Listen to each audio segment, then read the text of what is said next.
네, 안녕하세요. 식스센스 시작해 보겠습니다. 오늘은 뉴욕 증시부터 아시아 증시까지 쉬어가는 흐름이 나타납니다.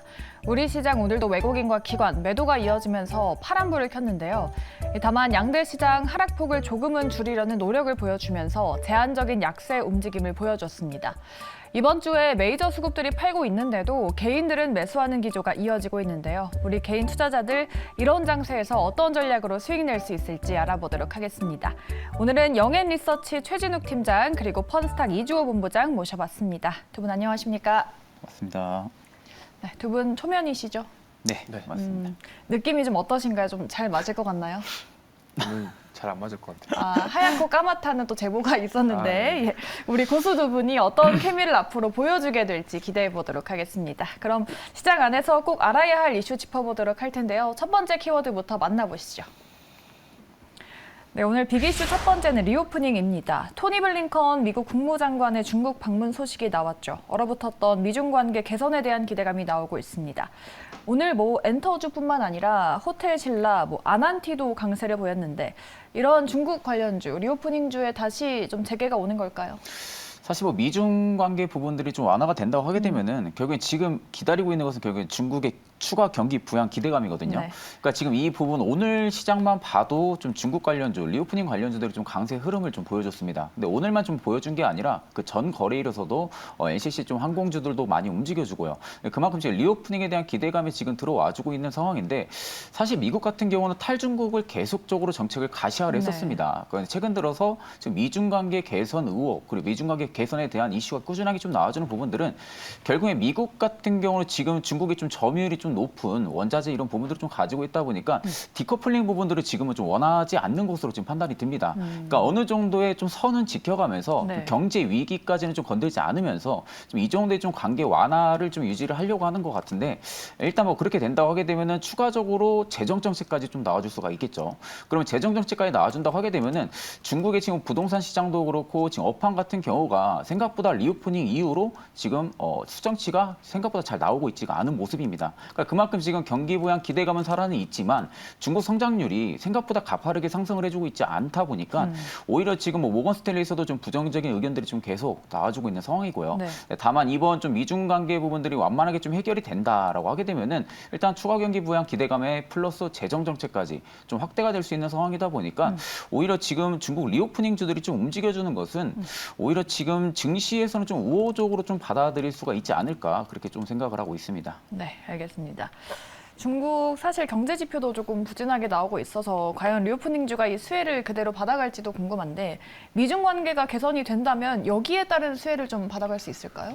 일단 지금은 제가 봤을 때는 기대감으로 좀 상승하는 부분이 좀 크다고 보고 있고요. 오늘 같은 경우는 LPR 대출 우대 금리를 0.1% 낮췄습니다. 네. 낮췄음에도 불구하고 오늘 아시아권 증시 다 차익 매물 나왔거든요. 특히나 이제 홍콩 증시라던가 중국 증시들 계속 빠지고 있는 상황인데 사실 제가 봤을 때는 그 리오프닝 관련주들이 오늘 국장에서 움직였던 이유는 그 부분 이제 우리나라에서 그동안 주가가 못 올랐던 부분들이 좀 반영이 됐다. 그리고 지금 사실상 반도체부터 2차 전지까지 많이 달려왔기 때문에 네. 그러한 수급들 자체가 지금 이슈가 있는 쪽으로 움직이지 않았나 이렇게 보고 있고요. 실제로 지금 중국에서 경기 부양책을 한다라는 말들이 지금 계속적으로 많이 나왔었거든요. 근데 그럼에도 불구하고 실제로 중국에서는 뭔가 액션을 취한 게 없습니다. 그러다 보니까 골드만삭스에서도 지금 중국에 대한 그런 경기 전망치를 좀 안 좋게 보고 있고 어제 같은 경우도 유럽 증시가 좀 빠졌던 이유 어제 미국장은 쉬었는데 유럽 증시가 좀 빠진 이유가 경기 둔화에 대한 우려 중국 쪽의 경기 둔화에 대한 우려가 커지면서 지금 차익 매물이 나왔단 말이죠. 그러다 보니까 오늘 사실 어제 유럽 증시 빠지고 홍콩 증시나 이런 것도 빠지면서 우리나라 증시도 같이 빠졌는데 그나마 우리나라 증시를 이끌어줬던 섹터들은 또 이쪽 섹터란 말이죠. 그러다 보니까 이런 상황에서 사실 저는 이렇게 말씀드리고 싶습니다. 좀 경계를 할 때다. 왜냐하면 중국 관련돼서 어느 정도 뉴스나 이슈에 의해서 움직이는 경우가 항상 많았는데 항상 이슈와 뉴스는 있는데 결국에는 실체 자체는 없었던 경우가 상당히 많습니다. 그러다 보니까 미국이랑 중국에서 이러한 그런 미중 관계를 회복하는 모습들이 보이고 있고 그런 기대감이 있습니다만 실제로 숫자로 보여지는 경기에 대한 부분 중국에서 그래서 경기 부양책을 계속 하는데 경제는 안 살아난다 이 이슈가 만약에 부각이 된다고 한다면 네. 좀 크게 조정을 받을 가능성도 있다. 이런 가능성도 있기 때문에 저는 제가 봤을 때는 조금 보수적으로 좀 접근하시는 게 좋고요. 지금 당장 뭘 올라가는 걸 따라간다 이런 거보다는 조금 지켜보시면서 대응하셔도 충분히 괜찮다 이렇게 생각하고 있습니다. 네.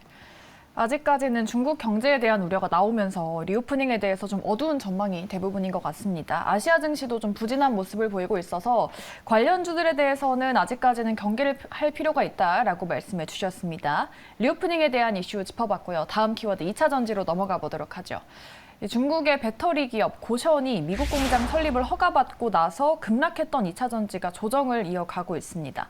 에코프로는 죽지 않고 있고요. 최근에 변동성이 높은 2차 전지주, 우리 투자자분들은 어떤 전략을 세우면서 대응을 해봐야 될까요? 사실 뭐 거시한 이슈 나왔을 때도 그 당시에 좀 오후에 좀 매도량이 좀 급격하게 증가를 좀 했었습니다. 네. 근데 그 이후로 이제 대부분의 좀 개인 투자자분들도 좀 많이 좀 걱정 좀 많이 하셨을 거라고 생각이 드는데 그 이후로 오히려 2차 전지 같은 경우는 악재 좀 추정치 반영 부분들을 좀 빠르게 소화를 하면서 또다시 지금 반등이 나와주고 있는 모습이거든요. 그러니까 이 부분만 봐도 거시한의 중국 진출 이 부분들이 지금 영향이 다소 제한적이라는 겁니다. 그러니까 사실상 지금 뭐 국내 기업들 같은 경우는 연쇄적으로 지금 북미 진출을 이루어진 상황이다 보니까 사실 지금 소재 기업에다가 줄 영향이 굉장히 제한적이라는 거죠. 거기다가 결국에는 지금 뭐 배터리 같은 경우는 북미 현지화 부분들이 가장 좀 필수적인 요소 부분들이고 그리고 지금 국내 셀 메이커 업체들 같은 경우도 이미 좀 5개 업체의 양극재를 공급을 받고 있는 상황이다 보니까 사실 중국 거시안 쪽에 좀 공장을 건설한다는 부분들이 사실 국내 셀 메이커 쪽에다 그렇게 영향을 줄 만한 요소는 일단 시장에서도 아니라고 지금 판단을 하고 있는 것으로 판단이 듭니다. 그렇기 때문에 앞으로 좀 하반기에 우리가 좀 주목을 해야 되는 부분들은 사실 2차 전지가 뭐 대부분 초반에 좀 증시를 많이 이끌었습니다. 그만큼 멀티플이 많이 확장이 되어 있는 상태고 그러면 결국에 밸류가 주가를 따라가줘야 됩니다. 네. 그러니까 밸류가 지금 추정치가 주가를 우리가 추정을 했을 때 맞는 밸류인지 이 부분으로 볼 때는 지금 2차 전지를 만약에 좀 접근을 해본다라고 하게 되면은 실적이 좀 턴어라운드가 되는 기업들 그리고 실적에 대한 기대감이 있는 기업들 같은 경우는 충분히 매수 요지로도 판단이 가능하다라고 생각을 하고 있고 그리고 두 번째 같은 경우는 고객사가 좀 이번에 좀 다변화가 나온다든지 그러니까 결국엔 신규 수주 모멘텀이 좀 있는 기업들 그리고 AI 관련해가지고 반사수의 기업들 있죠. 뭐 분리막이라든지 네. 음극재 이런 기업들 같은 경우는 오히려 하반기에 양극재랑 좀 비롯해서 충분히 상승 효과는 확실하게 좀 나와줄 가능성이 좀 크다고 보고 있거든요. 그러니까 특히 이제 뭐 분리막 같은 경우는 이번에 좀 스팟 계약을 통해 가지고 장기 공급 계약 같은 경우도 가능성이 좀 있는 그러한 좀 섹터 업종이고 음극재 같은 경우도 내년부터 지금 실리콘 음극재 이 탑재 차량이 지금 출시가 된다고 합니다. 그렇게 되면 결국에 양극재에 좀 못지 않을 만큼 좀 캐파가 확실하게 상향이 될 수 있는 가능성이 현재로서는 좀 살아있다 보니까 그 부분들을 조금 유념해서 보시면 되실 것 같고 뭐 특히 이제 에코프로 같은 경우가 지금 계속적으로 상승이 나와주고 있는 모습이거든요. 근데 반대로 외국인의 보유 비중은 지금 계속적으로 좀 줄고 있습니다. 그러니까 그만큼 지금 밸류가 에코프로가 받기에는 다소 좀 부담스러운 가격이다라고도 판단할 수가 있는데 다만 에코프로의 좀 실적 추정치 부분들만 봐도 충분히 우상향을 해줄 수 있는 실적은 분명히 나와 있거든요. 다만 근데 지금의 주가가 과연 시장이 받아들일 때가 좀 중요하다라고 좀 생각을 하고 있기 때문에 좀 그런 관점으로 본다고 하게 되면은 앞전에 좀 말씀드렸던 부분들로 좀 투자 전략을 잡으시면 되실 것 같습니다. 주가 위치가 밸류가 맞는지 봐야 된다. 그래서 뭐 신규 수주라든지 실적이 턴어라운드 되는 기업들을 보자. 분리막이나 음극재를 보자라고 말씀을 해주셨습니다. 2차 전지가 아무래도 좀 높은 변동성을 가진 주식이라는 걸 이해를 해야 될 것 같은데 본부장님은 2차 전지를 어떻게 보시는지 앞으로 뭐 에코프로 MSCI 이슈도 있잖아요. 네. 다 같이 가줄까요?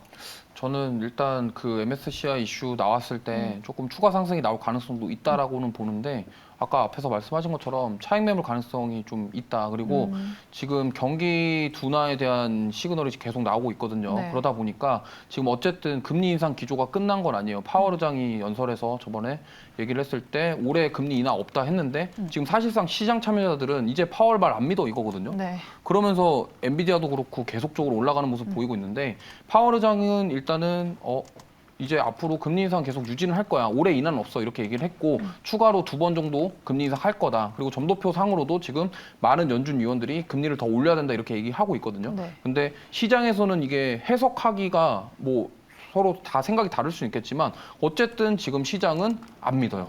연준을 안 믿는다. 네. 그럼 이런 상황에서 우리가 그럼 2차 전지도 계속적으로 이런 랠리를 펼쳐갈 것이냐, 밸류 대비 어떻게 실적에 대해서 부분이 맞춰갈 것이냐, 이 부분 우리가 확인을 해야 된다는 거죠. 그렇기 때문에 이제 경기 둔화나 경기 침체에 대한 시그널이 계속 보여진다고 한다면 분명히 실적이 받쳐주고 숫자로 보여지는 기업들은 올라갈 것이지만 그게 아니라 좀 과대하게 평가됐다. 앞으로 이 뭐 1분기 때 전반기 때 상승 랠리 보였던 종목들 중에 좀 밸류 대비 너무 오버된 거 아니냐 이렇게 된 것들은 좀 조정을 받을 가능성이 있기 때문에 그런 것들을 좀 지켜보시면서 종목을 잘 고르셔야 된다 이렇게 말씀드리고 싶고 에코프로 같은 경우도 네. 저는 추가 상승 나오지만 역시나 차익 매물에 대한 그런 요구가 니즈가 커지고 있는 주가임에는 틀림이 없기 때문에 그런 부분들을 잘 대응하셨으면 좋겠고 물론 중장기로 봤을 때는 꾸준하게 갈 종목이 또 2차 전지거든요. 그렇다 보니까 이거를 뭐 비중을 조절을 잘 하시면서 좀 그런 것들을 좀 외부 거시적인 환경을 잘 체크하시면서 대응을 해야 될 것 같다. 좀 이렇게 말씀드리고 싶습니다. 네.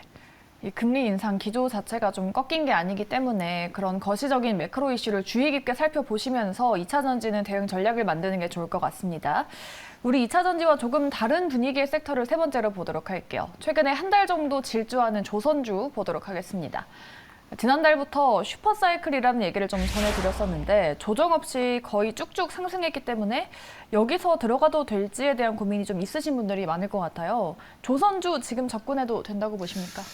사실 뭐 조선주 같은 경우는 밸류로만 놓고 보면은 저는 충분히 지금도 접근은 좀 가능하다라고 좀 생각은 하고 있거든요. 네. 뭐 상대적으로 아직 대형 조선사들 중에서도 시세가 아직 안 나온 종목들도 확실히 좀 눈에 보이고요. 근데 지금 같은 경우가 지금 벌크선이나 컨테이너선 같은 경우가 지금 운이 지수가 좀 그렇게 생각보다 좋지가 않습니다.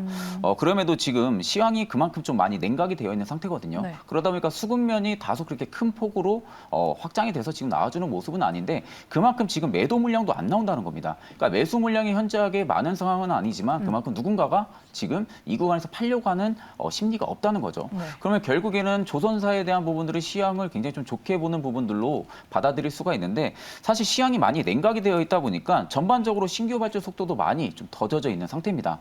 다만 지금 조선사 같은 경우는 메리트라고 좀 볼 수 있는 부분들이 신조선가 지수 상승 부분들이죠. 지금 뭐 중국에서도 20% 하향을 한다라는 이야기에 조선사가 좀 타격을 입을 거라고 생각했는데 오히려 그 이슈에도 조선사는 꿋꿋이 계속적으로 좀 상승을 해주고 있습니다. 그러면 그 부분들이 있어서 중국에 대한 여파도 안 받는다는 부분들이고 그러면 신조선가 부분들이 있어가지고 우리가 투자를 해볼 수 있는 좀 메리트가 확실하게 좀 살아있는 부분들이 좀 있다고 보고 있는데 사실 이제 확실하게 완만하게 좀 상승이 나와주려면은 LNG선 가격 역시도 다시 좀 상승으로 돌아서줘야 됩니다. 근데 LNG선 가격 같은 경우는 지금 아직까지는 조금은 하락을 해주고 있는 하락 기조에 있는 지금 상태이다 보니까 오히려 지금 물동량은 여전히 그래도 좀 증가 추세에 있는 상황이거든요. 그러면 이제 LNG선만 확실하게 유턴만 해준다고 하게 되면은 물동량도 이미 좀 증가를 해주고 있는 상황에서 작년 조선사들이 전부 수주 잔고를 좀 많이 확보를 해뒀습니다. 그러면 발주 프로젝트 부분들 같은 경우가 작년 하반기에 이미 거의 대부분의 발주를 마무리를 지어놓은 상황이다 보니까 향후 앞으로 뭐 1년, 2년까지의 발주 부분들은 전혀 문제가 없거든요. 그러면 결국에는 지금 우리가 볼 수 있는 운임지수 부분들만 확실하게 완만하게 좀 상승을 해준다고 하게 되면은 조선사에는 딱히 지금 악재로 좀 받아들여질 만한 요소가 현재 저 같은 경우는 아직까지 좀 없다라는 관점을 이야기 드리겠습니다. 네, 알겠습니다. 그러면 종목을 뭘 봐야 될까? 왜 최근에 하나오션이 제일 강하게 올라가는지 또 오늘 흥하해운이 상한가를 기록했잖아요. 해운주도 급등을 하고 있는데 그 종목들을 지금 눈여겨봐야 될까요?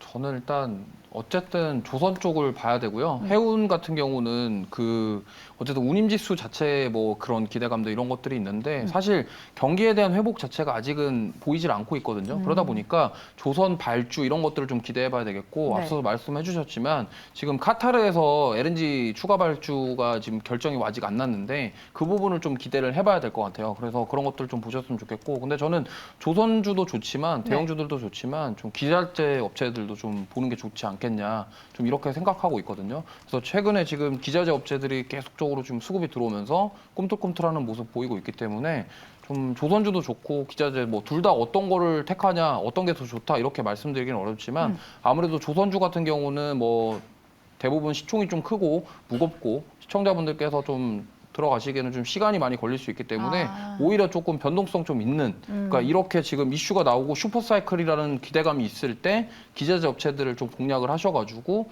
이때 튀어오르는 좀 약간 그런 종목들 잘 잡으셔가지고 수익을 낼 수 있는 기회가 아니냐 좀 이렇게 생각하고 있습니다. 네, 좋습니다. 조선주, 뭐 대형주도 좋지만 기자재까지 폭넓게 보자라고 말씀하셨어요. 기자재 안에서 어떤 종목을 봐야 될지 또 시청자분들께서 삼중이 가자, 삼성중공업 말씀을 네. 하고 계시는데 그 종목은 어떤지 한번 전략 들어볼까요? 삼성중공업이요? 네. 삼성중공업도 지금 좋은데 저는 지금 세진중공업을 조금 더 좋게 보고 있습니다. 세진중공업이 네. 기자재 업체인가요? 네, 어. 지금 풍력이랑도 약 엮여 있고요. 네.